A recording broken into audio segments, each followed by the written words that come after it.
Ever notice how, after a long trip, someone asks you, "How was your vacation?" and your mind just goes blank? You want to tell them about the way the air felt or the hidden cafe you found, but all that comes out is, "It was good." It's frustrating, isn't it? You've lived this incredible experience, but the words feel small. They don't fit the memory. Today, we're changing that. We're not just learning vacation words, we're learning how to bottle those feelings and share them. We're going to help you move past "it was nice" and into the art of the getaway. Hi, listeners. I'm Mike. And I'm Ava.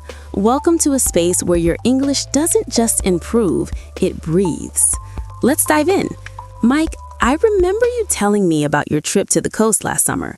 You were so stressed before you left. Oh, I was a wreck, Eva. I had this idea that a vacation had to be perfect. I had every minute planned, every museum, every meal. I called it my relaxation strategy. A strategy for relaxing? That sounds like a lot of work. It was. I realized about 3 days in that I wasn't on vacation. I was just doing my job in a different city. I was sightseeing, but I wasn't seeing anything. I was just checking boxes. I think a lot of our listeners feel that pressure, the pressure to make the most of it. But there's a specific word for what you finally did on day 4, isn't there? Yeah, I finally unplugged. I turned off the phone. I stopped looking at the map. I just wandered. Wandering. It's such a beautiful word. It implies there's no wrong turn. You know, in English, when we talk about a trip being restorative, we aren't just saying we slept. We're saying we found ourselves again. Let's listen to a moment we've all feared. A small snafu, a little mistake at the front desk. Pay attention to how the language stays calm, even when things go wrong. Good evening. Welcome to the Palms. Checking in? Hi, yes, I have a reservation under the name Sorensen.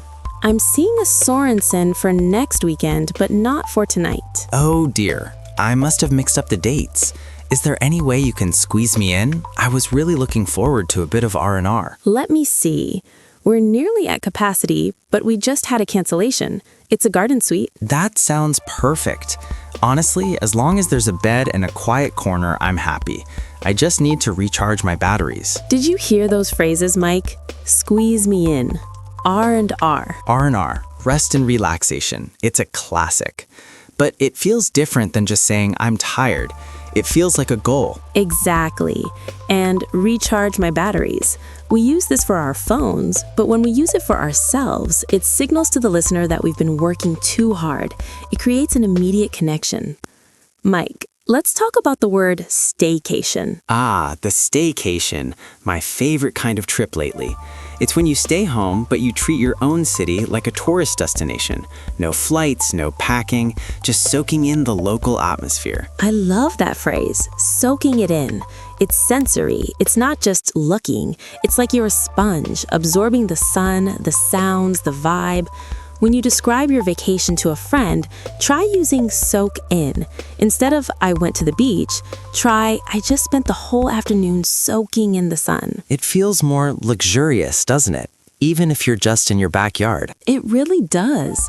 And then there's the itinerary. Such a formal word for such a messy thing. Mike, do you prefer a packed itinerary or a loose one? Definitely loose now.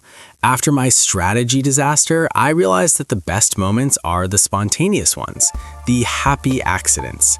Finding a bookstore that wasn't on the map, having a 3-hour lunch because the waiter was interesting. Now it's your turn. This is the confidence drill.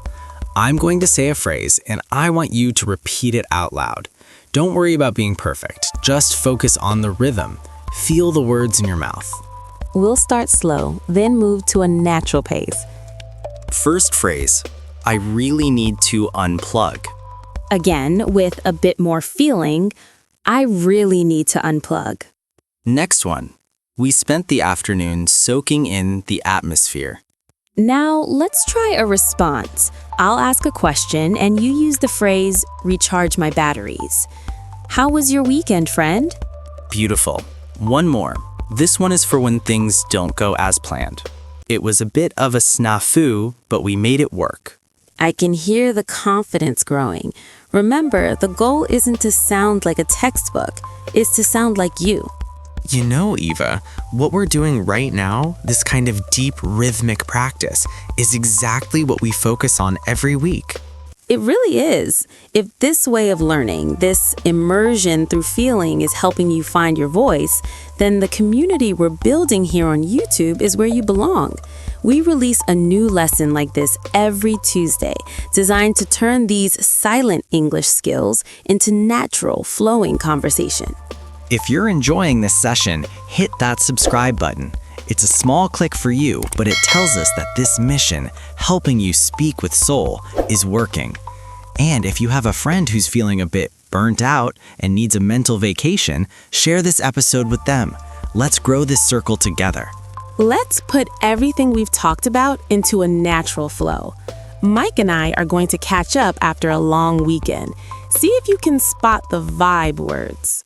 Hey Eva, you're back. You look, refreshed. How was the trip? Oh, Mike, it was exactly what I needed. I completely unplugged. No emails, no notifications, just me and a very long book. That sounds like heaven. Did you have a packed itinerary? Not at all. I kept it very loose. I mostly just wandered through the old part of town. I found this tiny little bakery that smelled like cinnamon and old wood. I just sat there for hours, soaking in the atmosphere. Any snafus? Only one. I missed the last train back to my hotel on Saturday night, but it turned out to be a happy accident. I ended up walking along the river at sunset. It was the highlight of the whole trip. Sometimes the best part of the vacation is when the plan falls apart. Exactly. I feel like I finally recharged my batteries. I'm ready for the week. Before we go, we have a mission for you. This week, we want you to practice the art of the wandering description. Oh, Mike, it was exactly what I needed. I completely unplugged. No emails, no notifications, just me and a very long book.